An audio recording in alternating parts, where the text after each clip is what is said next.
Hello, everyone, and welcome to today's No FOMO Charts Stocks and Crypto Video Idea. Today is April 21, 2024. Today's a three-part video. Part 1 is news and watch list. Part 2, stocks, indexes, and ETFs. Part 3 is Bitcoin and crypto charts. Welcome, everybody, to Part 1. USA stock earnings releases. We have some big tech, airlines, and auto companies. The biggest names this week: Tesla, Meta, Microsoft, and Google. Other companies include General Motors, JetBlue, UPS, Visa, AT&T, Boeing, Ford Motor, Western Union, American Airlines, Royal Caribbean Cruises, Southwest Air, Valero Energy, Intel, Chevron, and ExxonMobil, and more companies, just to name a few. The two important economic data releases, USA data coming out, Core PCE Price Index and Advanced GDP. The Core PCE Price Index is an inflation data marker point that the FOMC Federal Reserve is very closely watching, in addition to CPI and PPI data, and that will greatly affect the interest rate cut cycle that's coming up this year, possibly, or next year, in addition to other data. Stock news. Stock market earnings season continues. Had some major volatility last week and this month. Global news: USA House passes a $95 billion Ukraine and Israel aid package and sends that legislation bill to the Senate. Netflix is going to stop sharing subscriber numbers data on future corporate earnings reports, and that's because they said sharing the subscriber numbers may not be as relevant as 10 or 20 years ago, and because the subscriber growth is slowing down and due to global competitors.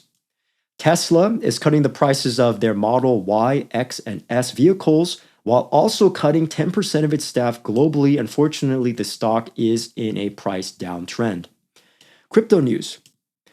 The Bitcoin fourth halving event was completed on Friday, 4/19/2024 in the evening. Congratulations, it was a success. Grayscale planning the mini Bitcoin ETF with a 0.15% fee. That would be the lowest fee for Bitcoin ETFs.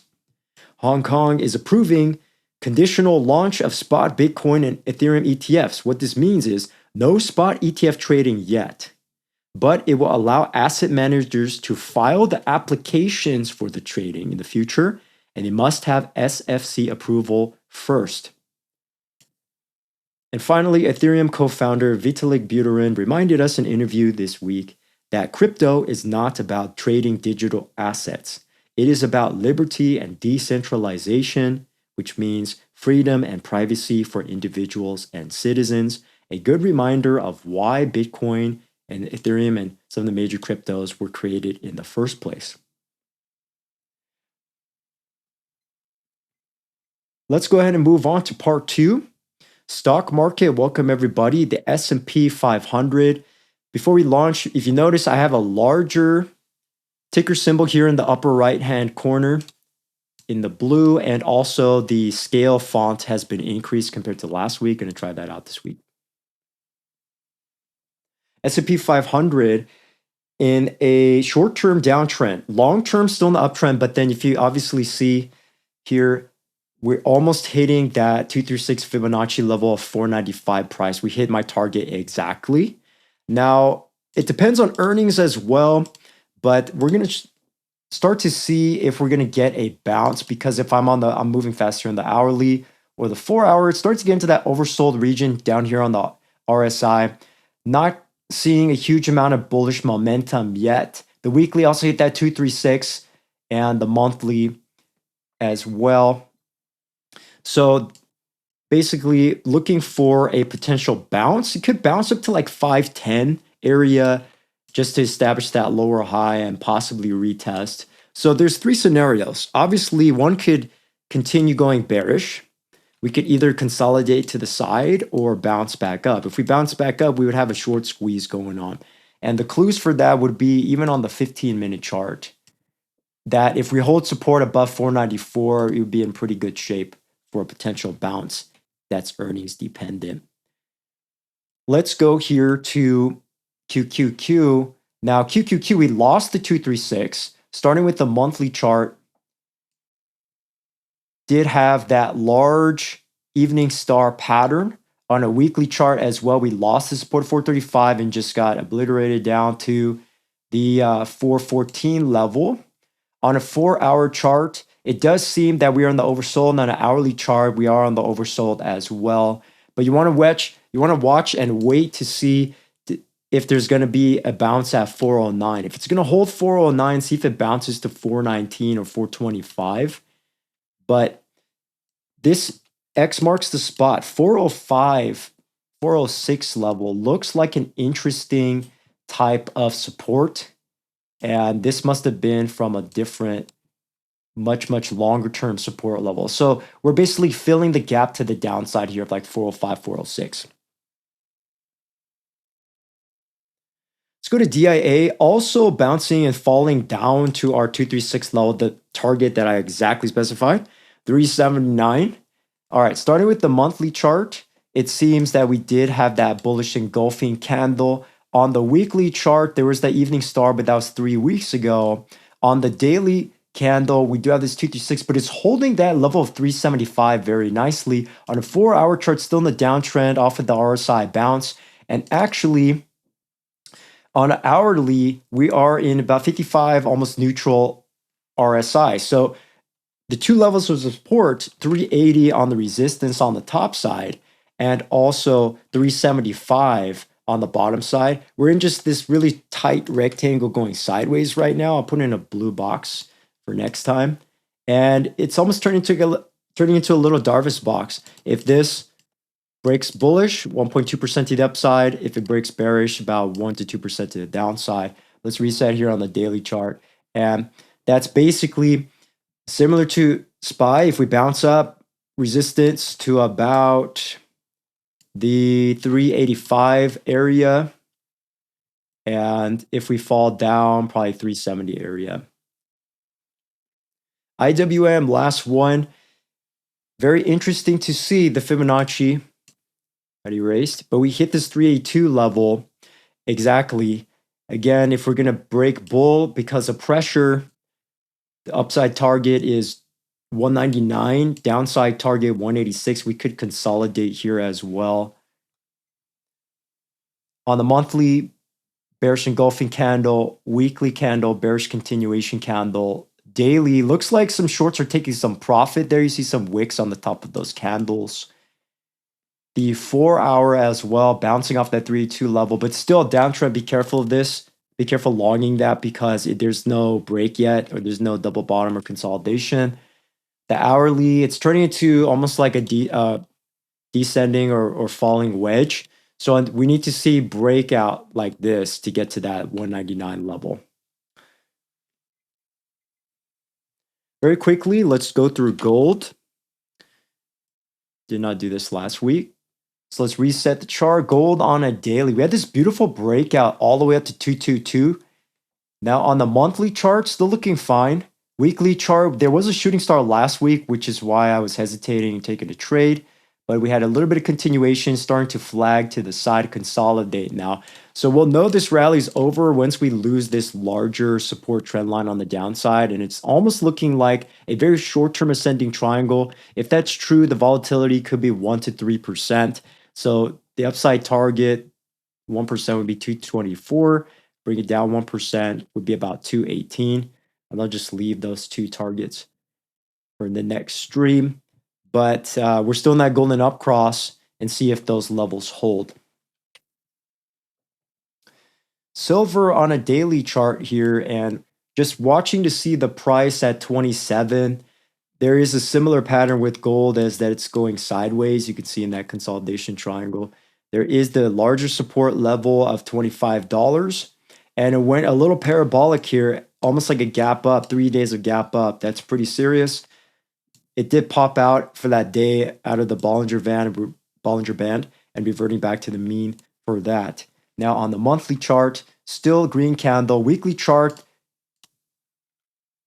for last week was a shooting star. That's not really good. On the 4-hour, just consolidation, and the 1-hour, just major consolidation. You can see the blue box here. So as long as we don't fall below 25.69, we're okay. But as soon as we fall below that number, it could indicate profit taking. Very quickly, let's just do oil. Oil had a double top, starting off on the monthly, almost turning into a monthly upside down head and shoulders or ascending triangle, but they did get rejected below 84. Weekly as well, got rejected below 84. It's still turning into almost like an ascending triangle, but on the daily, you want to watch out. It's just falling below the support line of $79. The 4-hour is getting really choppy, but there is double bottom support at 78 on the 4-hour chart. But however, this could very quickly reject. All it needs is bearish pressure to go fall down to $76. Okay, let's go ahead and move on to part 3 of this stream. Let's go to crypto. Welcome everyone to the cryptocurrency segment of this stream. Let's begin with total market cap. Total market cap for Bitcoin. As we can see, we did have consolidation and went sideways here. That triangle, the volatility 10 to 20%, the 10% target came true. However, now we flip to a monthly chart and look at a candle. There was just that sell-off for this month, but it did hold above that 2.12 trillion. Bitcoin did hold above the $60,000 range. And this weekly candle is not finished yet, so there's just support here in that 2.1 trillion area. Now, what we need to see on the daily is we need to not reject below this blue trend line. Now it's a resistance. Almost looks like an upside down head and shoulders, but the case could also be made that we could fall back down to 2 trillion. So it's very important that we don't fall below 2.17 trillion. On the 4-hour for clues, yes, there is an upside down head and shoulders. People might be busy this weekend or just letting the price cool off. But I'm hoping, if you're a bull, hoping that this neckline on the upside down inverse head and shoulders holds, we pull back to 2.27 and then rally. It might not happen right away, however, because people, I think, are a little bit more cautious about the halving this time around. So just to remind people of the halving, if you go to a BLX chart, which is a Bitcoin liquid index that shows almost the entire price history of Bitcoin. So let's just remind ourselves of the 4 halvings. The first halving was December 2012, and we rallied out of there. It only took 1 month before the rally began, and it was uptrend. 2016, however, we crashed and for about 2 to 3 months went sideways.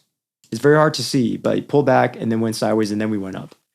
The third halving, we crashed before it, consolidated for about 1 or 2 months, and then a rally started. So that's why the next 1 or 2 months is very, very critical for Bitcoin. I would say the next remaining of the quarter, pending that not too many government or corporate blockages happen. So hopefully, if we do consolidate and this turns into a little bit like 2016 setup, where it pulls back a little bit, maybe bounces, and then we finally get the rally in the next 12 to 15 months, is what I want to remind people of. Bitcoin itself. Let's go to Binance Coin, and you can see if we zoom in all the way. Let's start off with the monthly. Just that sell-off. Weekly on Bitcoin. There was that hammer support above 60,000 like I was talking about. On a daily, you can see the same setup happening with total. It's starting to consolidate and fall off a little bit.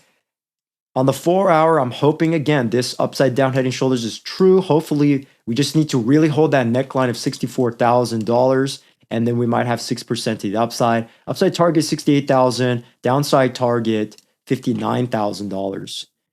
And on the daily, we turn on the EMAs. We're still in the golden cross, right? Still in the golden cross for this year. And we just don't want to fall below $50,000 because that's our kind of last line on the sand, 200, 300 EMAs. We don't really want to see that because then it would be a flash crash down to 44, 36. So hopefully holding 60 is good enough. And remember, this happened before. We had a large pullback of about 15%, and it took about 1 to 2 months, like I said, for support to form. That might happen again, and then we have a next rally in Bitcoin. So for swing traders, 4-hour, yes, unfortunately, it is in a death cross, and the price is below the EMA. So just in case we crash, just remember that I was mentioning that we could pull back to $59,000. So the hourly, we need to maintain this daily EMA up cross, and hopefully the support holds again above 64 and 60,000 this week. The larger formation, however, you can see it on the chart. 73,000 is our resistance and 60,000 is our support. So if we're going to rally, we could rally back to 72 if there's a bullish catalyst. Ethereum, USDT. So Ethereum as well in this consolidation. Now, if we zoom out, turn off all the indicators for a second, turn off all the drawings right now. Now, what am I seeing? It could be a potential cup and handle pattern, but the handle has to, textbook handle has to drop 33%, which would take us back down to 2,500 Ethereum. Maybe that can happen. Maybe that might happen.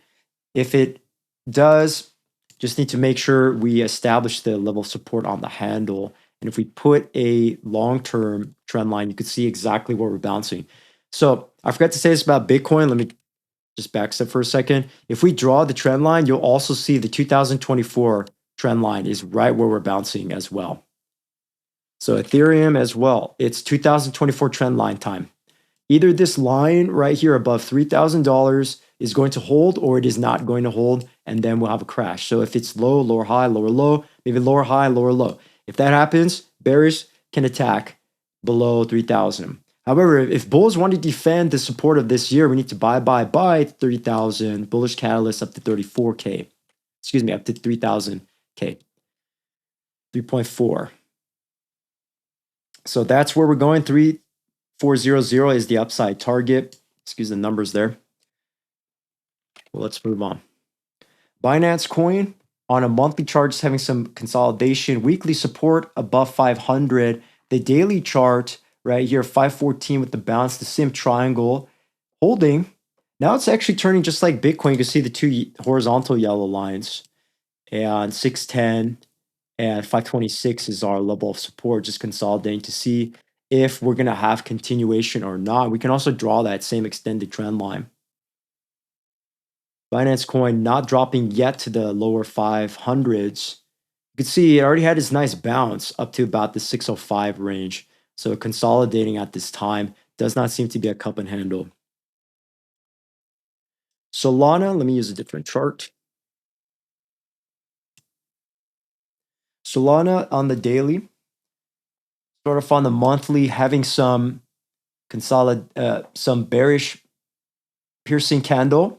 Weekly, some consolidation off of this very, very short-term trend line. 2024 again.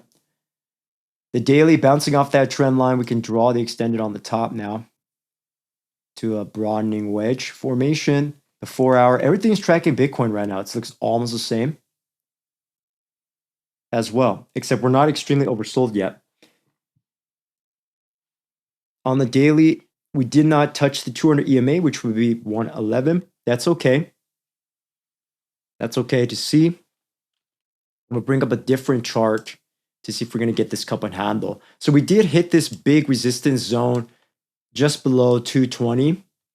And we're okay. Again, will this turn to a giant cup and handle? If it does, it has to retrace significantly, 30% to the downside. So on a Fibonacci area, let's see. Very messy chart. Let's see. Probably about to the 108 area. However, it doesn't always have to be textbook perfect because it's crypto. As long as we hold above the EMAs, we're okay. I'm on a weekly chart, by the way. So everything is still in the up cross right now. The daily is still in the up cross. It's just the 4-hour is the problem right now. The 4-hour, we lost that trend during the flash crash leading up to the halving. So if this is going to really reestablish itself, we're seeing a little signs on the hourly, but I need to see this upside down head and shoulders just really break bull to bring back confidence to the market. Plus 15% is the target. Downside target is 124. So we're either going to 166 or 124 on Solana, and it's going to be a big move. Let's go to Cardano. Cardano, unfortunately, we had a bearish head and shoulders which basically dropped this down out of the market. And that target has not actually completed yet. Sometimes these head and shoulders do not complete, but the negative 36% target would be about 36 cents. And you can see the resistance lines very clear, low, high, low, high, low, lower, high. It could pull back down to a 43-cent level, establish that low support double bottom back up to 60 cents. That's one scenario. But the fact that we lost the price below the 200 EMA is not a good sign. The only good thing is that I could say is in the weekly, we might be getting a cup and handle pattern. Because on a weekly, we're holding this 200 EMA, and this might be one of a good entries possible, one of the great entries. Maybe if you believe, depends on what you believe. If you believe because of the halving, we're going up 12 to 15 months or 24 months from now, this might be the last lower high spot before we blast off. However, if you're bearish and you want to see more evidence, then probably have to wait a little bit for the daily to turn back into a very strong uptrend. So right now, the resistance 62, support 42 cents. Okay, that's going to do it for this week. Thank you so much for watching this video. Long video, 3 parts. If you like this video idea, you learned something, if you just want to support for more charts in the future, just go ahead and click follow, click subscribe, hit that boost icon, click like, thumbs up, and I'll see you in the next video. Remember to manage our risk and have a healthy, positive mindset and lifestyle for trading or investing. Thank you so much, and I'll see you in the next video.